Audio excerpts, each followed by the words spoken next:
제가 1995년에 북한 핵 문제로 박사 학위를 받았거든요.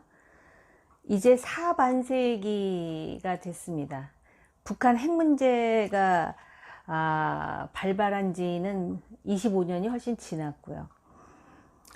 그런데 이번에 그 김여정을 중심으로 해가지고 개성에 있는 그 남북 연락사무소 폭파시키는 장면을 보면서 적어도 대한민국에서 이 북한과의 관계에 있어서의 일들은 계속해서 반복되는 악순환이다 라는 생각을 하게 돼요.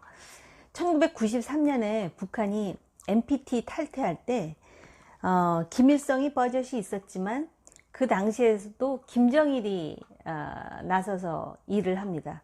그러다가 결국은 벼랑 끝으로 몰리고 나중에 미국이 북한의 영변 핵시설을 공격할지도 모른다라는 상황까지 되자 그때서야 김일성이 나타나서 결국은 이제 카터를 활용해 가지고 수습을 하는 그런 수순을 밟게 되죠. 요번에도 후계자는 아직 아니겠지만 여동생을 내세워 가지고 지금 연락사무소도 폭파시키고 앞으로 이제 남북한 간의 군사 합의를 휴지 조각으로 만들 여러 가지 조처들을 취하면서 계속해서 협박을 가할 겁니다. 지금 문재인 정권으로서는 남북 관계에 있어서 판문점 선언 그리고 남북 간의 군사 합의를 최고의 치적으로 삼고 있는데 이걸 전부 걸레로 만든다 그러니까 불안하죠. 지지도가 막 지금 뭐 하루아침에 막 몇 %씩 떨어지고 지금 그거에 대해서 얼마나 전전긍긍하고 있겠습니까? 다시 핵 문제로 돌아와 가지고요. 지금 이번에 이렇게 북한이 이런 도발을 벌이는 이유가 경제 문제 때문이다. 북한이 제재 그리고 코로나 때문에 굉장히 어렵다라는 거에 대해서는 이론이 없습니다. 그럼 왜 이렇게 어려운가? 결국은 북한 사람들이 깨달아야 되는데 핵을 만들어 가지고 핵 보유국이 됐는지는 모르지만 핵을 먹고 살 수 없다라는 것을 스스로 입증해 준 결과가 되는 거겠죠. 그 다음에 두 번째로는 이렇게 독재 정권에서도 소위 그 인민들을 배불리 먹여 살리지 못하게 되면 그 정권의 정당성이 흔들릴 수 있다는 것을 지금 보여주는 거예요. 그래서 김일성 시절에도 항상 이밥의 고깃국, 즉 쌀밥의 고깃국 타령을 많이 했었거든요.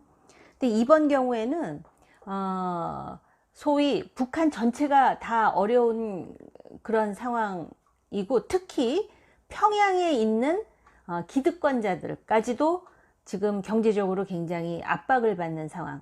그래서 오히려 그 엘리트들의 머릿속에서 불만이 비등하고 있는 상황이라는 게 굉장히 심각한 겁니다. 그만큼 그 김정은, 김여정 남매는 그 상황을 굉장히 심각하게 생각하는 것 같아요. 여기다가 글쎄요, 얼마나 영향을 미쳤는지 모르지만 요번에 국회의원 선거에 탈북민 출신이 두 사람이 이제 당선이 되는데 한 사람은 북한의 엘리트 출신이고 또 한 사람은 북한의 꽃제비 출신이거든요. 근데 꽃제비 출신이 국회의원이 되더라. 남조선에 가서. 이거는 북한 인민들에게 상당한 반향을 줬을 가능성이 있어요.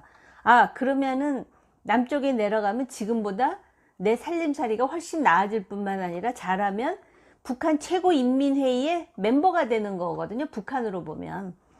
그런 것들이 일정 정도 영향을 줄 수 있었던 것 아닌가 그런 생각이 듭니다.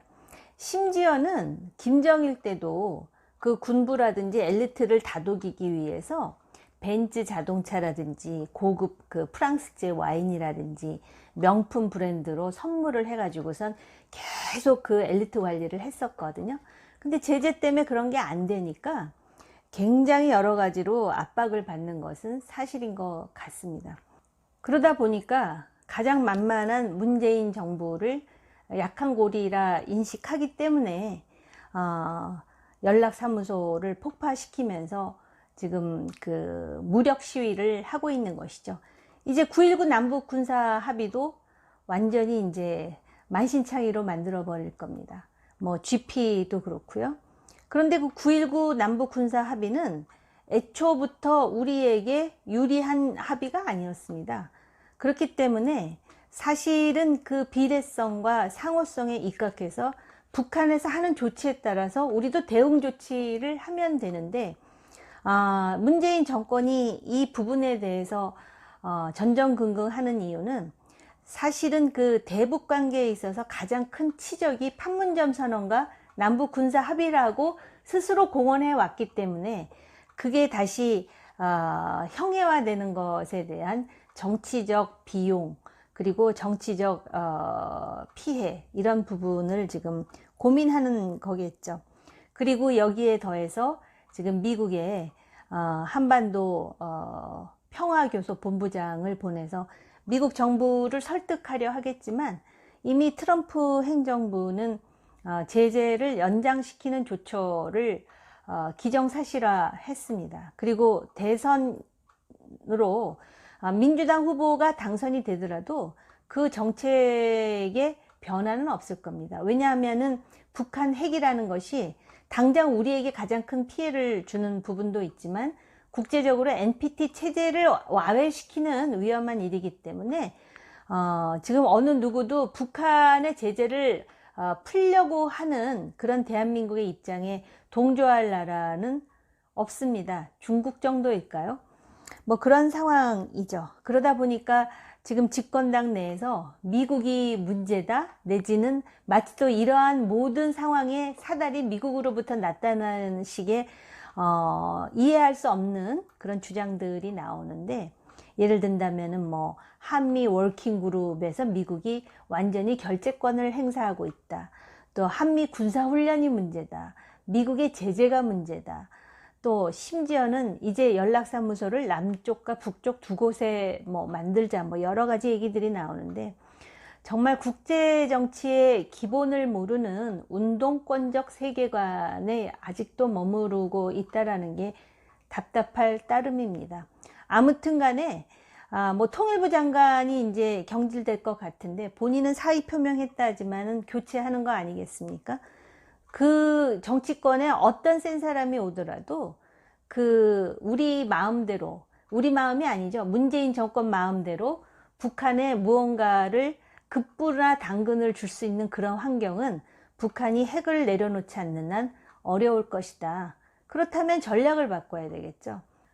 지금 또 통일부 장관도 이제 뭐 본인은 사의 표명이라 그러지만 결국 교체될 것 같습니다. 그러면 뭐 임종석 대통령 실장이 하마평에 오르고 될 가능성이 꽤 있을 것 같은데요. 뭐 임종석 실장이든 또는 뭐 정치권에 아무리 센 사람을 갖다 놓는다 하여 통일부 장관으로 이 지금의 상황을 반전시키기는 어렵습니다. 그만큼 북한 핵이 심각한 것입니다. 미국이 문제가 아니라 북한 핵이 문제인데, 애초부터 방향 설정을 잘못하고 있으면 결국은 문재인 정부의 대북 정책은 실패로 끝날 수밖에 없는 것이죠. 전략이 바뀌어야 되는데 그 전략과 철학이 부재한 상태로 계속해서 그 대북 뭐 포용 또는 뭐 한반도 평화의 이름으로 계속해서 정권에 읍소하는 그런 정책은 성공하지 못할 것 같습니다. 이미 말씀드렸듯이 북한 내부의 엘리트들이 동요한다면 그 동요하는 엘리트들에게 접근할 수 있는 방법이 무엇인지에 대한 어떤 그런 그 발상의 전환이 지금 필요한 시점이라고 저는 생각하거든요. 내용이 좀 예민해서 일단 화두만 던지는 것으로 하겠습니다. 평양 인구가 약 240~50만 명 되나요? 그 사람들이 기득권층에 속하고, 그 사람들 내부에서 특히 머리와 가슴에서 뭔가 변화가 일어나면, 그러면은 아무리 강력한 독재로 그 자체 마음속까지 심장과 뇌를 통제하기는 어렵습니다. 그런 상황에서 한반도의 안전 그리고 대한민국의 안보를 위해서 어떤 발상의 전환을 해야 될지, 이런 현실적인 사고를 해야 되는 것이 정권을 위임받은 사람들의 책임이라고 저는 생각을 합니다. 그렇기 때문에 그동안에 북한 핵에 대해서 이념의 왼쪽에 있던 사람들이 계속해서 말바꾸기를 해왔잖아요. 예를 든다면 김대중 대통령도 그 말씀했죠. 북한은 핵을 만들 역량도 의지도 없다. 단지 체제 불안 때문에 그렇다. 미국의 대북 적대시 정책 때문에 그렇다. 근데 지금 핵이 기정사실화되니까 지금 무슨 소리를 하냐면은 이제는 그 전쟁을 할 수는 없으니 북한과 공존하기 위해서는 퍼주기라도 해야 된다. 그리고 그 말을 계속 대중들한테 반복하면서 완전히 거의 체면 상태를 만들려고 그러는데, 그거는 이 나라의 미래를 말아먹겠다는 말에 다름 아닙니다. 그래서 그런 상황을 만들지 않기 위해서라도 전략적 발상이 필요하고요. 그래서 마지막으로 도대체 미래통합당은 뭐 하는 것인지, 물론 법사위 위원장 문제 때문에 여러 가지 분노가 있겠지만 적어도 국록을 받는 국회의원이라면 일단 국방위 외통위에서 선제적으로 또는 주도적으로 이 문제에 대한 여러 가지 함의에 대해서 각인을 시키면서 적어도 국민들에게 우리는 이러한 여당의 오만 속에서도 국가 위기 앞에서는 문제를 해결하기 위해서 일하고 있다, 대안을 제시하고 있다, 이런 모습을 지금 보여줘야 될 때 아닙니까? 어떻게 보면은 좋은 표현은 아닌데 미래통합당으로서는 이런 위기에 실력을 발휘할 수 있는 하나의 계기가 될 수 있는데, 그것마저도 지금 제대로 활용을 못하는 것 같아서 그거 자체도 참 안타깝습니다.